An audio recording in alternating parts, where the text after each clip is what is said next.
This is the Intercontinental Broadcasting Corporation. Sa Bagong Pilipinas.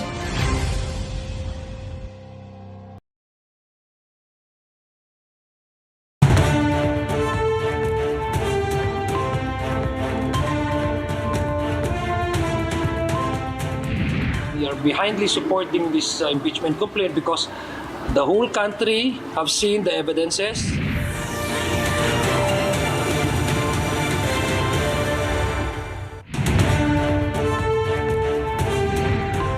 Tonight's headlines: ASEAN leaders arrive in Cebu for the 48th ASEAN Summit hosted by the Philippines.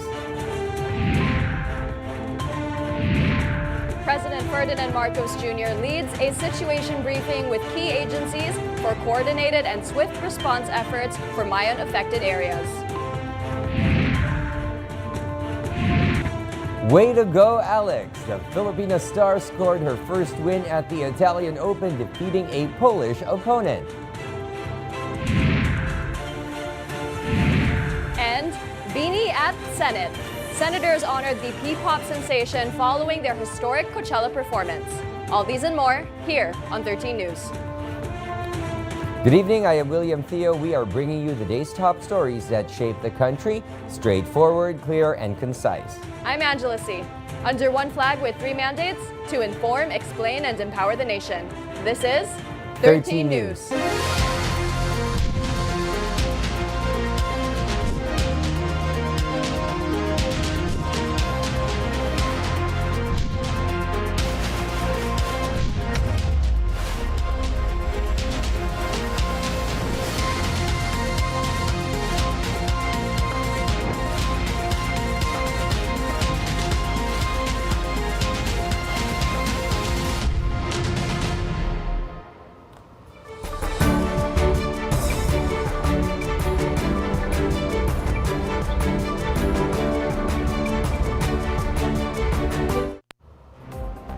Tonight, President Ferdinand R. Marcos Jr. has landed in Cebu to lead the 48th ASEAN Summit. ASEAN leaders are also beginning to arrive for the event. The first to arrive was Sultan Haji Hassan Al Bolkiah of Brunei, who was welcomed by the Philippine delegation. And President Marcos Jr. is setting the tone at the 48th ASEAN Summit, urging stronger cooperation to confront the Middle East crisis and other global challenges.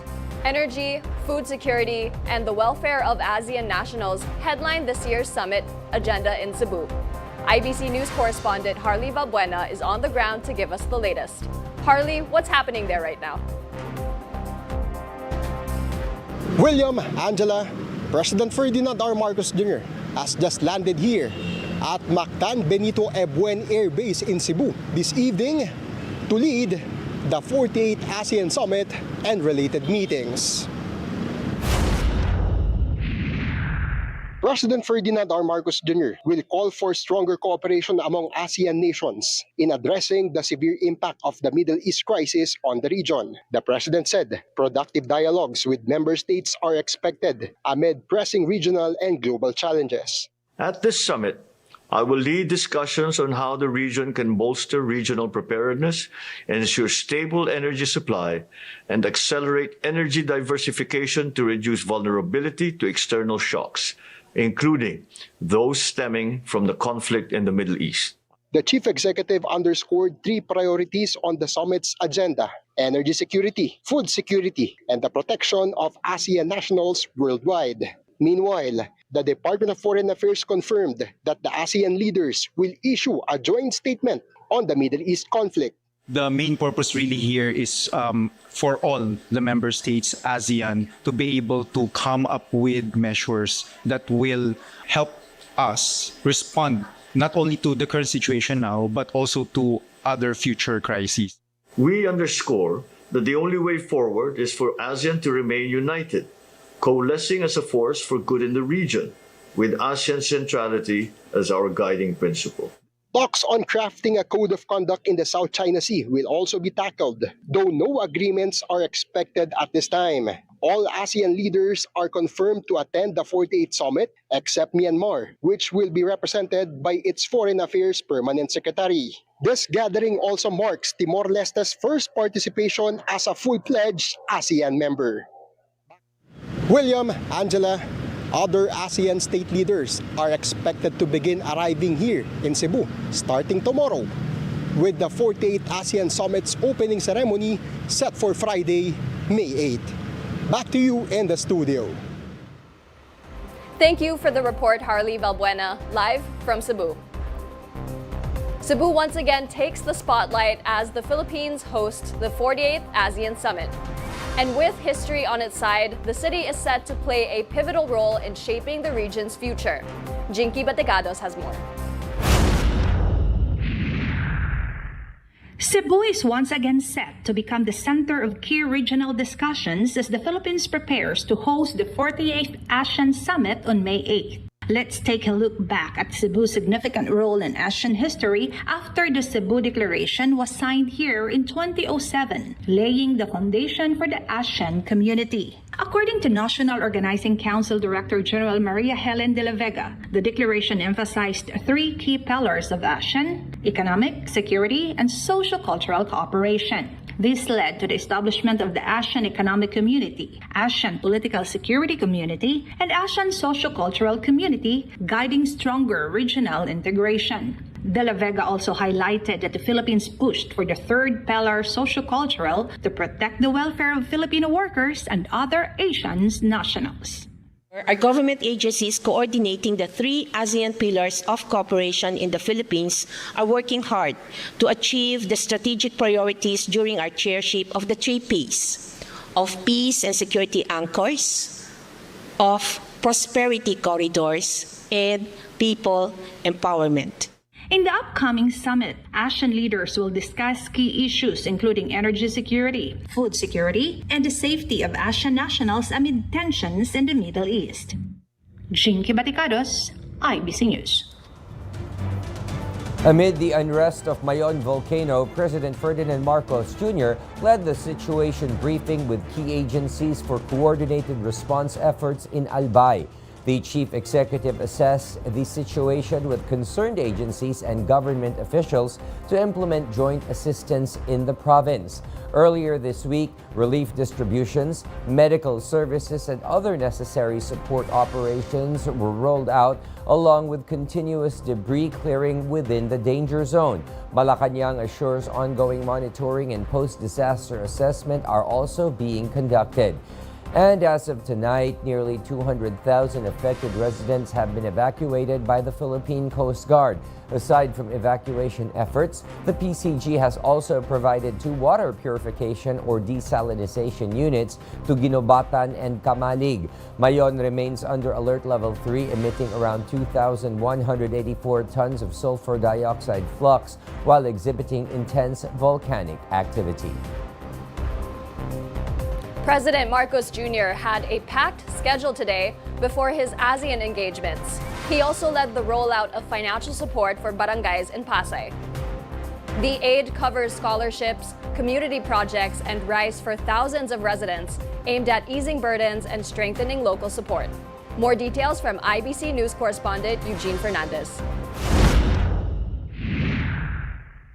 Filled with residents and barangay chairmen, the Cuneta Astrodome hosted the launch of the Bawat Bayan Makikinabang program in Pasay City. President Ferdinand R. Marcos Jr. personally led the distribution of 200,000 pesos each to more than 200 barangays in the city under the program.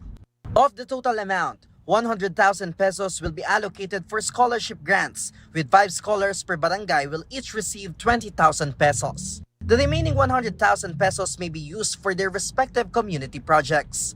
The President emphasized the importance of education, promising full government support to help more young Filipinos finish college through these grants. So this is our support to you para naman maging successful ang inyong scholastic career. At alam naman natin na napakahalaga ng may magandang pinag-aralan at pagdating ng araw, kailangan ready na kayo at nagkaroon kayo ng magandang training, may dala kayong magandang edukasyon. Ang edukasyon na tutulong sa inyo na pagandahin ang inyong mga buhay. Apart from the funds distributed to barangays, rice was also given to around 17,000 residents, including pedicab drivers, tricycle drivers, senior citizens, street sweepers, and low-income earners.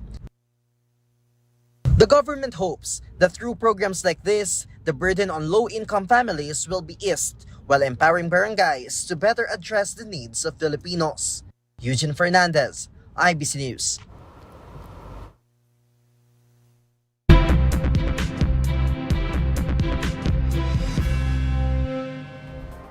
Amid global economic concerns, the Philippine labor market remains strong with unemployment dropping to 5% in March 2026. How is this even possible? According to the Philippine Statistics Authority or PSA, many Filipinos have gained jobs as the employment rate rises to 95%. This is a great surge compared to the January and February rates, which were 94.2% and 94.9% respectively. Another good news is that the country's underemployment rate also eased at 12.3%, down from 13.2% in January and 13.4% a year ago. The PSA said, despite the drop, the Middle East conflict continues to pose challenges as the national government works to ensure more Filipinos find stable jobs. As part of the administration's efforts to help consumers with the electricity bill hike, the Energy Regulatory Commission, or ERC, has introduced an installment payment plan. Under the program, both residential and non-residential customers may pay their electric bills on at least a 3-month installment. This is only applicable for those whose monthly consumption does not exceed 200 kilowatt hours. The ERC also directed distributors to suspend power disconnections from May to July 2026, providing relief as consumers adjust to high power costs. Malaki pong tulong yung installment po kasi hindi naman po kalakihan ng kinikita, kumbaga. Pwede na po yun, nakakatulong na po sa katulad namin.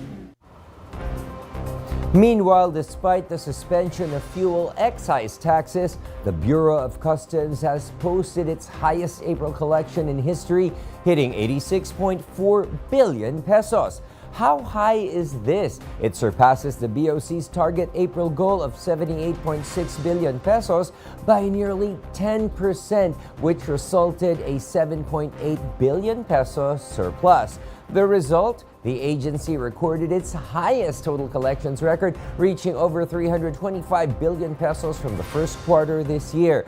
It exceeds its target 2026 record of over 314 billion pesos, increased at 3.5% or over 11 billion pesos. The BOC emphasizes that its strong revenue performance is not driven by higher tax rates, but by smarter and tighter enforcement to ensure that correct duties and taxes are collected. When we return, more House lawmakers are expressing support in the impeachment of Vice President Duterte. Stay tuned. This is 13 News.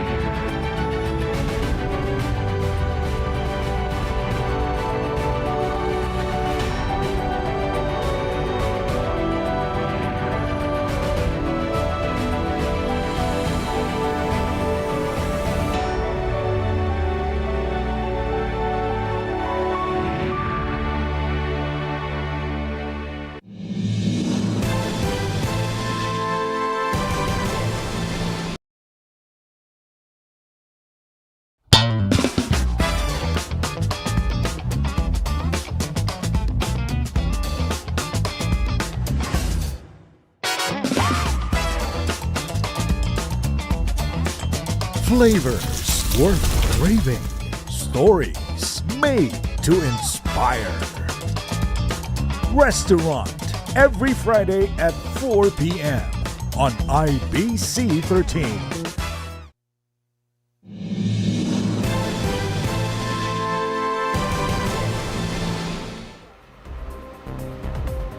Welcome back to the program. Support for impeaching Vice President Sara Duterte is building fast, with party leaders saying the numbers are already within reach.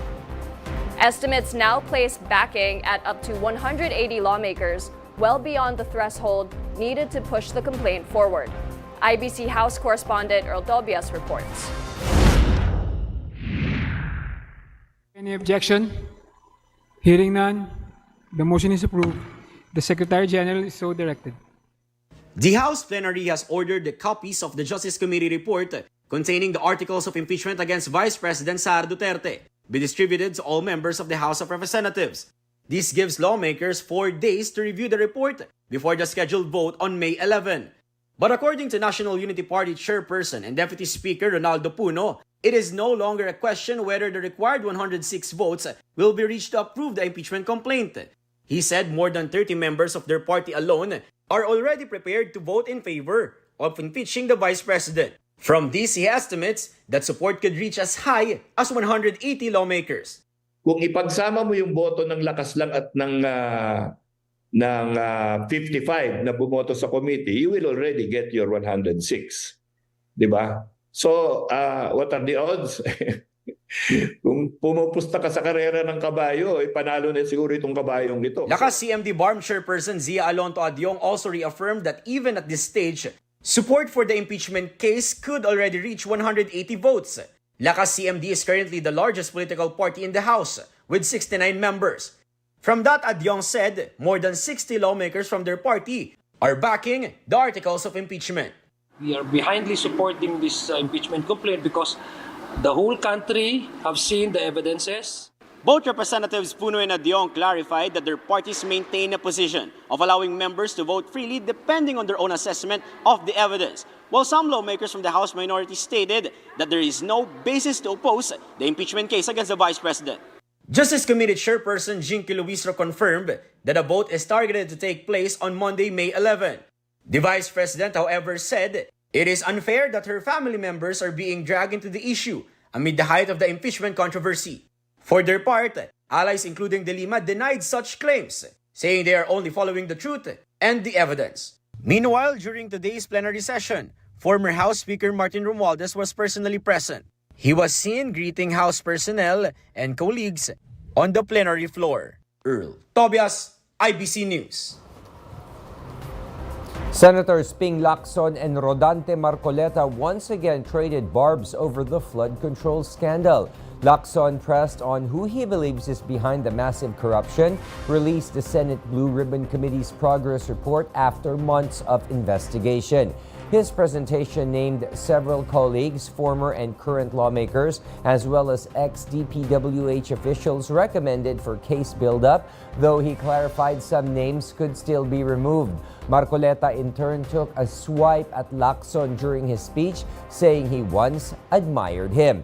Lacson did not let the remark pass, noting their rift began when he replaced Marcoleta as Blue Ribbon Chair. Still, Lacson expressed a wish for his fellow senator, one that Marcoleta has yet to respond to. Pero bakit ngayon po ay nagkaiba, Mr. President?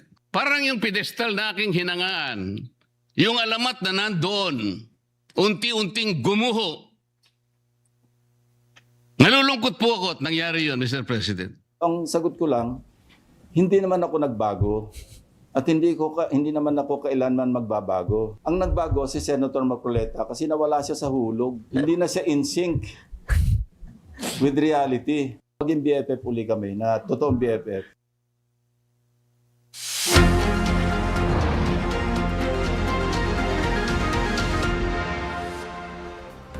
The tropical depression being monitored outside the Philippine area of responsibility has intensified into a tropical storm. The former LPA was located 2,185 kilometers east of northeastern Mindanao. It is moving westward at 15 kilometers per hour with sustained winds of 65 kilometers per hour and gusts of up to 80 kilometers per hour. According to Pag-asa, the tropical storm Hagupit may enter PAR as early as Friday. Meanwhile, the LPA inside PAR may bring cloudy skies with scattered rains and thunderstorms over eastern Visayas, Davao region, Caraga, Misamis Oriental, and Occidental in the next 24 hours. In some parts of the country, hot and dry weather continues, with the highest heat index soaring up to 45 degrees Celsius in Borongan, Eastern Samar. Around 44 degrees Celsius of heat was also felt over Virac, Catanduanes, while temperatures in Catarman, Northern Samar, and San Jose Occidental Mindoro also rose up to 43 degrees Celsius. In Metro Manila, around 41 degrees Celsius of heat was also felt. When we come back, medical evacuation has been carried out aboard the ship hit by suspected hantavirus. Don't go away. This is 13 News.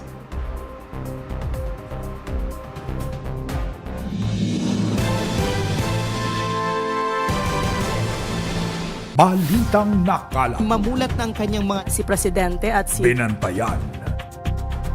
Sinuri. Nilatag at inihayag. 13 sa tanghali kasama sina Greg Gregorio, Naj Miravalles at Zai Chua. 13 sa tanghali sa ganap na alauna dito sa IBC 13.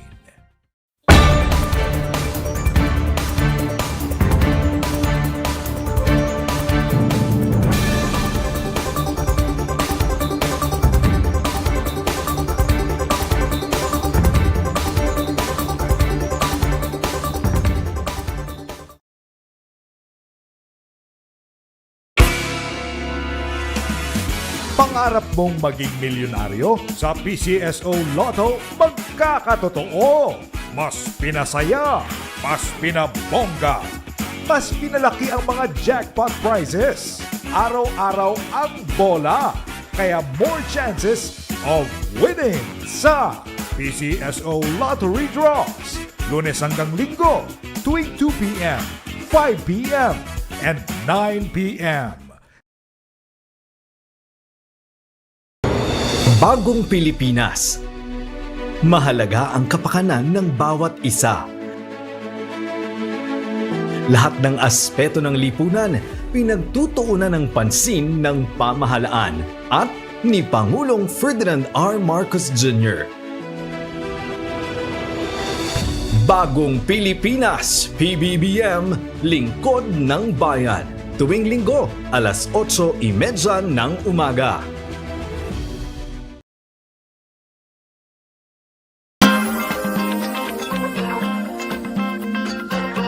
Journey with us to the beating heart of the Southern Philippines. Discover places that captivate. Meet people who inspire. Share stories that unite. On Mindanao, every Monday to Friday at 9 a.m.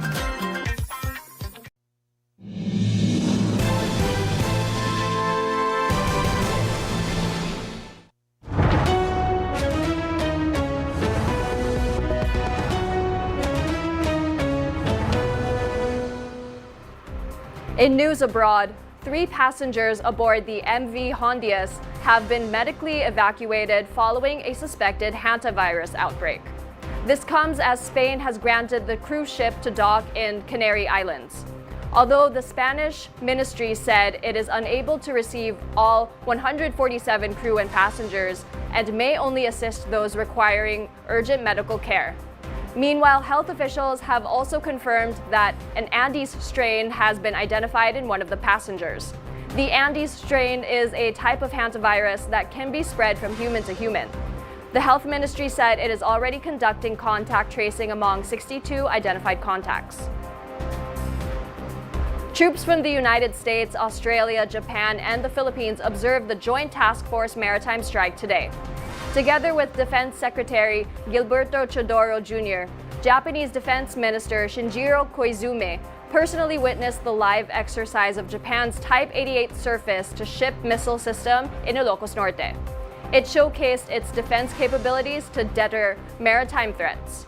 The event also highlighted the strategic partnership between the country and Japan, further enhancing maritime cooperation to defend the region. Meanwhile, President Ferdinand Marcos Jr. also joined the Philippines-United States exercise Balikatan at Camp Aguinaldo, observing the demonstration of the Joint Maritime Strike.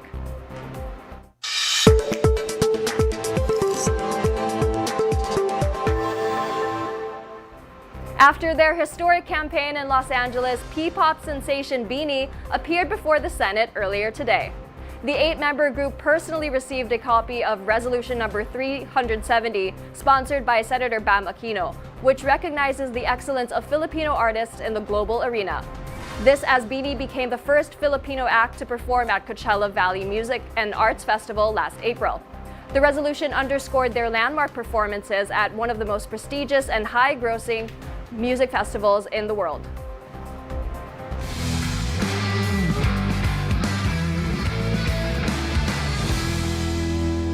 Filipino tennis star Alex Ayala has showcased a dominant start as she defeated Magdalena Frech in the first round of the Italian Open.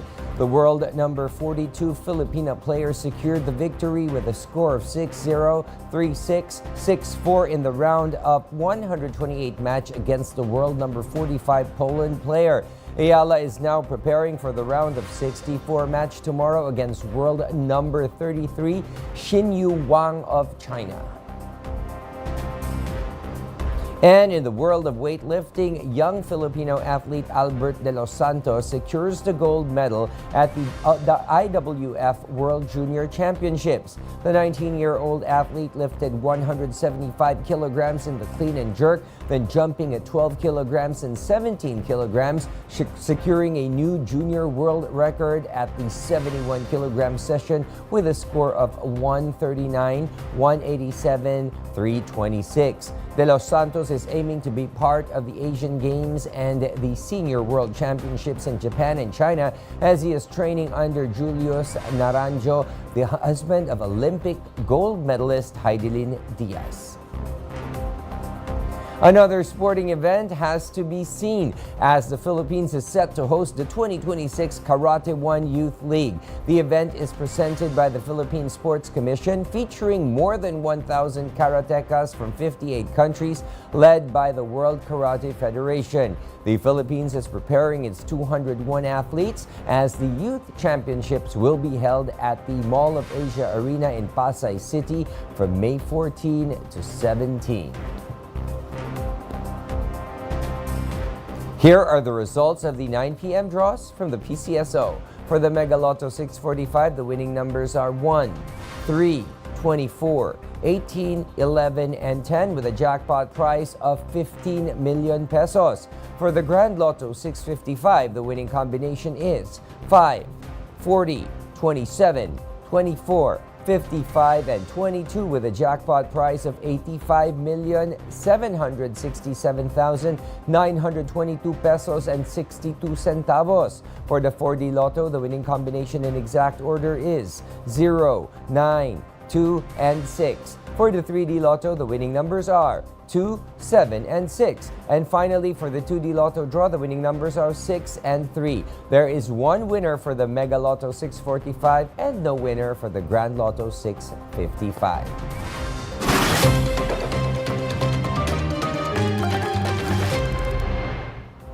Tomorrow, May 7, leaders from Brunei, Indonesia, Malaysia, and the Philippines will gather in Cebu for the special BIMP-IAGA Summit at Shangri-La Mactan.